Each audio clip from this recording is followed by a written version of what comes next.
Pierre Gann, qui dites-vous que je suis?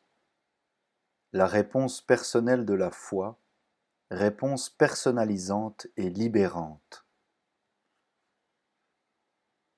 On a fini, à travers les conjectures historiques, par faire de l'Église un système de conformisme qui est la négation de l'Évangile. On s'en aperçoit bien plus ou moins. Autrement dit, il y a dans la démarche même de la foi vers le Christ, pour répondre à sa question, une critique immanente à la démarche même de la foi.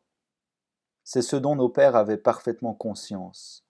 Tout le monde connaît le passage célèbre, mais absolument incompris de l'Épître aux Romains qui dit « La parole de Dieu est plus incisive qu'un glaive à deux tranchants. Elle atteint la division de la moelle et des os, de l'âme et de l'esprit. » Qu'est-ce que ça veut dire? Que tu n'auras jamais la foi si tu n'as pas le courage d'être toi-même contre toutes les pressions.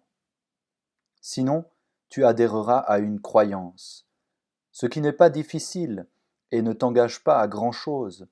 Tu t'engageras, comme c'est toujours le cas, non pas en étant toi-même, mais en refusant de l'être pour être conforme, pour être sécurisé dans l'adhésion au groupe, etc.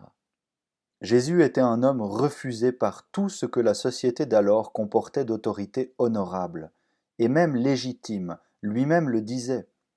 Et quand il dit « ta foi t'a sauvé », il reconnaît une démarche ultra-personnelle. Des hommes et des femmes ont eu le courage d'être eux-mêmes pour l'approcher. C'est pourquoi je disais que je ne puis pas répondre à la question du Christ « Qui dis-tu que je suis par rapport à Dieu ?» sans révéler du même coup qui je suis moi-même. Aie le courage d'être toi-même. Dans les évangiles, on voit que ceux qui croyaient au Christ et témoignaient de cette foi publiquement étaient excommuniés de la synagogue.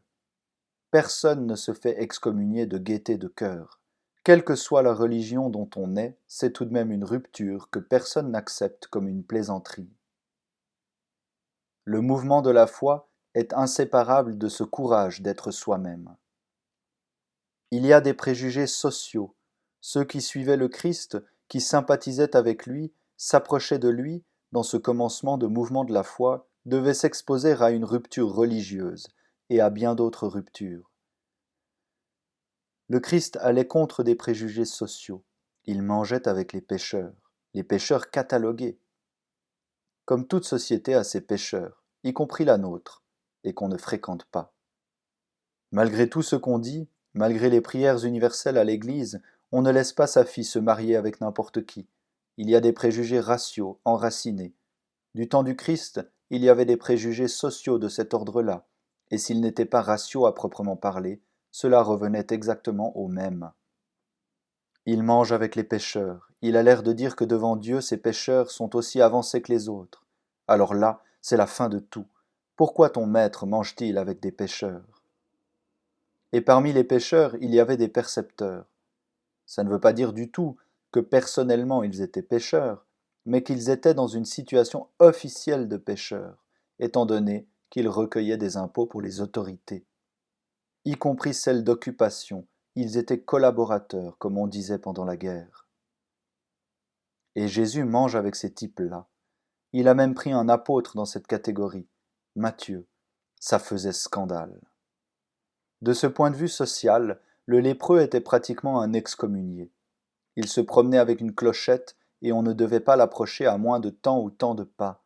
Et Jésus dit, pas du tout, ils entrent au royaume de Dieu comme tout le monde. Mais où allons-nous s'il détruit les structures mêmes de notre monde?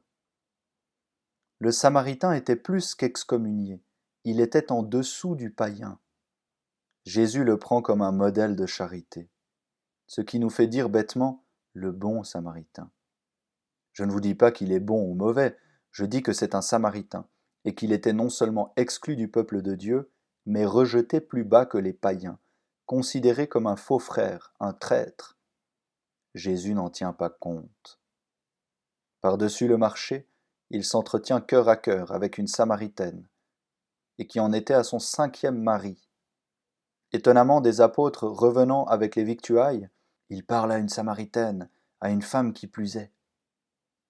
Ceux qui allaient vers le Christ avec sympathie, dans un commencement de foi, s'exposait au même rejet, au même jugement. Je ne suis pas venu apporter la paix, mais la division. Le Christ cite un prophète, parce que depuis toujours c'est comme ça. La foi va à contre-courant. Autrement dit, c'est un mouvement de liberté. Un mouvement de liberté non pas abstraite, mais tout à fait réel. Dans le conditionnement humain, dans le formidable conditionnement humain. Celui-ci pourra changer tant que vous voudrez, mais nous partirons toujours de ce conditionnement. C'est ce conditionnement que j'appelle un langage. Ça ne veut pas dire que celui-ci est bon ou mauvais, ça veut dire qu'il est un conditionnement, et qu'il faut que je dépasse ce stade de conditionnement. Sinon, ce que j'appelle ma foi, c'est exactement l'inverse, une croyance où je vais m'enliser littéralement. M'enliser agréablement d'ailleurs, comme l'amour-propre, selon Pascal, est un instrument pour se crever les yeux agréablement. La plupart des servitudes ont un côté agréable, il ne faut pas l'oublier. Pourquoi ? Parce que c'est la démission de moi-même, ou comme le disent les psychanalystes, le retour au sein maternel. Ceux qui s'approchent du Christ courent des risques. Il y a une rupture dans la foi, il y a une critique, un discernement réel, mais que je ne fais pas du dehors. Il ne s'agit pas de ce qu'on appelle aujourd'hui des critiques, critiques historiques, exégétiques, etc. Ce sont là des critiques du dehors, qui partent d'un langage et qui portent sur un langage, mais qui ne vont pas plus loin. Jamais ces critiques n'atteignent ma foi comme telle, parce que ma foi comme telle porte en elle-même sa critique immanente, son exigence critique. Elle la vit.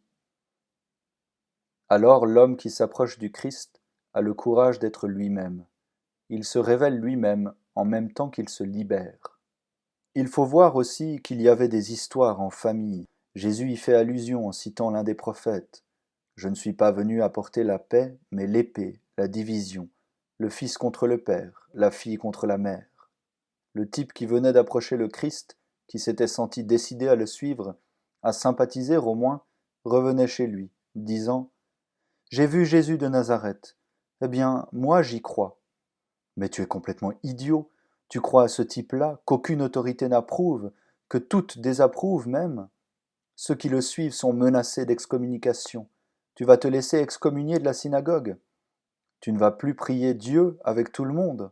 Pour suivre un type qui sort de Nazareth? Qu'est-ce qui peut sortir de Nazareth, d'un bled pareil, qui n'a aucune tradition biblique? Allons. Effectivement, c'était la division dans les familles. Et on n'accepte pas ça de gaieté de cœur. C'est pourquoi Jésus dira très tôt, « Si vous voulez me suivre, il faut être prêt à sacrifier tout conditionnement, même le plus vénérable. Celui qui aime son père, sa mère, plus que moi, n'est pas digne de moi. » Mais avant d'arriver à ce stade décisif, on commence déjà par une libération, un déconditionnement radical. Aie le courage d'être toi-même.